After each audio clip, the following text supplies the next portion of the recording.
I've not generally been a big fan of horse racing, but last Saturday's Kentucky Derby, I'm a little bit obsessed with it. I've been thinking about the Kentucky Derby all week. It was won by a horse named Rich Strike, who was an 80-1 underdog. What that means is that Rich Strike's victory was the greatest upset in the Kentucky Derby since 1913, and it was the second greatest upset in the 148-year history of the Kentucky Derby. And when you dig a little bit deeper, it's not just an upset story, it's a double upset, double underdog victory. First of all, there's probably more detail than you want, but as of Friday, the day before the Kentucky Derby, which was on Saturday, Rich Strike was not even scheduled to race.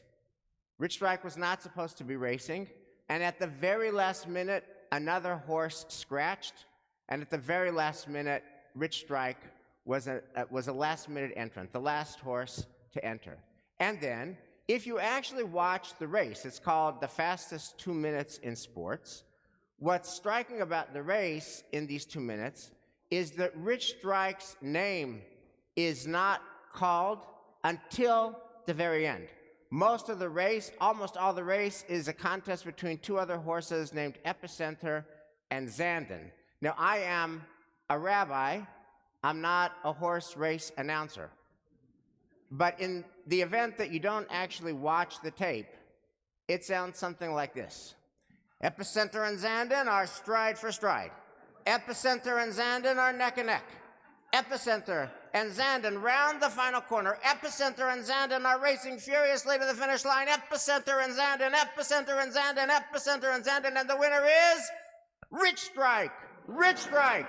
Rich Strike came in the final end, the middle, at the end, the rail, the inside track. Rich Strike. Rich Strike. Who is Rich Strike? Now, if you think that I'm making a tzimmus out of this, I just have to share with you a contemporaneous account written by Pat Ford, who is a sports writer for Sports Illustrated. No one saw Rich Strike coming Saturday. Not before the Kentucky Derby, where the horse wasn't even assured of a spot in the field until another competitor scratched the day before. Not during the first 9 furlongs of the 10-furlong race, as all eyes focused on a stretched duel between Epicenter and Zandon. By the way, we're placing bouncers at the Kiddush, and if you want to get food, you have to be able to answer the question, who were the 2 horses that did not win the race? And the answer is... Thank you. Not until the very end, when this nobody of a horse with a nobody trainer and nobody jockey and nobody owner came knifing along the rail a few strides before the wire to launch himself into history. Now, Rich Strike's win at 80-1 is obviously a great horse racing story. And any time an underdog wins, that is a great sports story. But you may be wondering, what does Rich Strike's winning the Kentucky Derby have to do with Judaism? What does it have to do with our reading this morning, Parshat Emor? What does it have to do with Ariel and Isa's bat mitzvahs? And the answer is everything. Parshat Emor is grappling with a certain question. And it is a question that is all of our question. Every person here is asking this question, and it's the question of Emor, which is, in a world that is full of heartbreak and heartache and loss, our Torah reading begins, by the way, with death and burial. Is it possible to transcend all that pain and still live a life of joy and blessing and healing and strength? And that is, if you could answer that question, yes, that's already an upset victory. Because it would be more likely, more expected, that our life is shaped by and limited by our hard circumstances. And it's an upset victory if we can transcend our hard circumstances. But Rich Strike was a double upset victory. So here's the double upset move. Is it possible not only to transcend our hard circumstances, but to transform them, to make them less hard, less harsh, more kind, more gentle? In other words, what we're all in the market for is a double upset victory of hope over despair, in which the first level is we are healed, and the second level is we healed the world. We are strengthened, and we strengthen the world.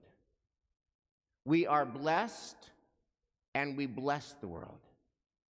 Given today's hard headlines and reality, can we pull off a Rich Strike? Can we pull off a double upset victory? And Parshat Emor tells us how. We're in the part of Leviticus, which is talking about a word that you never hear outside of shul. You could live 100 years and you will never hear this word in the real world, and it's a shame, because this word is so helpful, and our world would be better if this word were spoken in the real world, and that word is holiness, Kedusha. Last week's reading in Kedoshim, God says, Kedoshim tihiyu ki kadosh ani Adonai Elohechem. You shall be holy because I, the Lord your God, am holy. So what's holiness? So the commentator Rashi says, holiness means different. Holiness means set apart. Holiness means other. In other words, there is the real world that we inherit, the real world that can be brutal and hard. And then there is a counter world that we can create that is healthier and happier if it can be holier. And our reading today, Emor, is more granular. It tells us that there are three kinds of holiness. One is Kedushat Zaman, holy time, time that is not like other time. And then there is Kedushat Guf, holy people, people who are not like other people. And then Kedushat Makom, space, holy space that's not like other space. And this is the key point.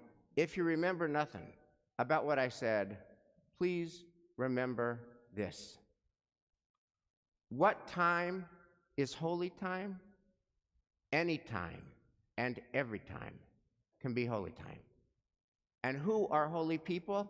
Not just the priests. Anybody and everybody can be a holy person by doing holy things. Holiness is as holiness does. And what space is holy space? Not just Jerusalem, and not just the temple, and not just the sanctuary. Holy space is any place where you do holy and healing things. And if you can bring together on any day, any way, any place, anywhere, a holy deed, a holy place, a holy time, then that's going to be a double upset victory, where we affirm hope over despair, where we are healed and we heal the world. So I'm going to give you two examples of what I'm talking about that I saw in just this week. I mean, this is every day. This is like the headlines are real, but the holy counter-narrative is also real. There's two examples of what I'm talking about that are real, that I personally saw just this week. One is an inside job. It happened at Temple Emmanuel. One is an outside job. It happened on the streets of Greater Boston. And in both cases, we're talking Rich Strike. We're talking double upset victory of hope over despair. Here's the inside job. On Monday and Thursday morning of this week in the Gant Chapel at Shachrit at 7 a.m. By the way, this is the best way to start your day, is morning minyan. And the best way to end your day is evening minyan. The best place in the world, Gann Chapel. And on Monday morning and on Thursday morning, a guy named Butch Pemstein was reading Torah for the very first time in his life. And what's so special is Butch is 83 years old. So it turns out that he had a bar mitzvah when he was 13, and there was a Torah, and it was a scroll, and it was opened. But at the time, he read with a pamphlet on top. He had never read from the actual Torah scroll. And on Monday and Thursday, 70 years later, he had a re-bar mitzvah.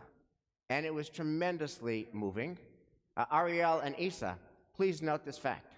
Please call the temple office on Monday morning and book your date for your re-bat mitzvah 70 years from now.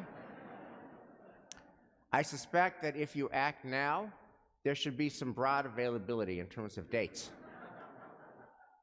But Butch did this 70 years later, and his son David was there and read, and Josh was there and read, his daughter-in-law Devorah was there.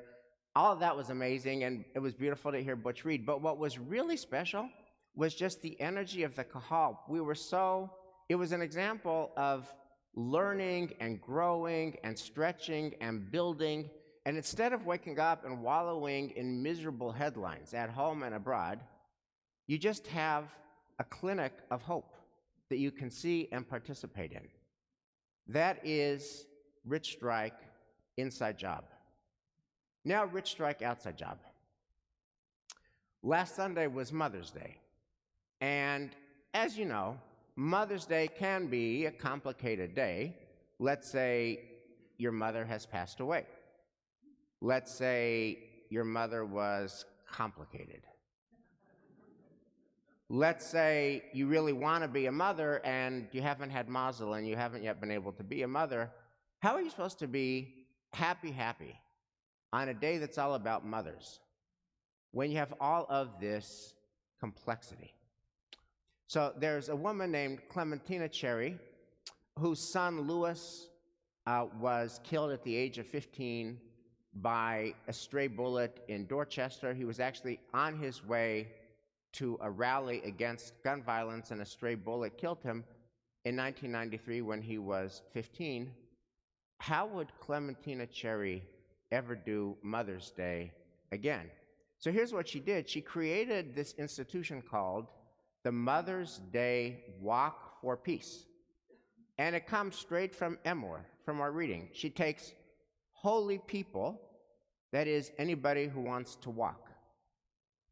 She takes holy time, turning the Sunday of Mother's Day into a walk for peace. She takes holy deeds. She takes holy space, the streets of the world, and she puts it all together. And it's been going on for 26 years. So for the last 2 years, of course, it didn't happen because of the pandemic. Last Sunday, the 26th Mother's Day Walk for Peace resumed in person. There were 5,000 walkers, including a delegation from the shul. I was there as well. And the walkers raised $430,000, which goes to build and strengthen peace and healing and nonviolent initiatives in Boston. That is Rich Strike. That is people affirming hope over despair, and that is a double victory.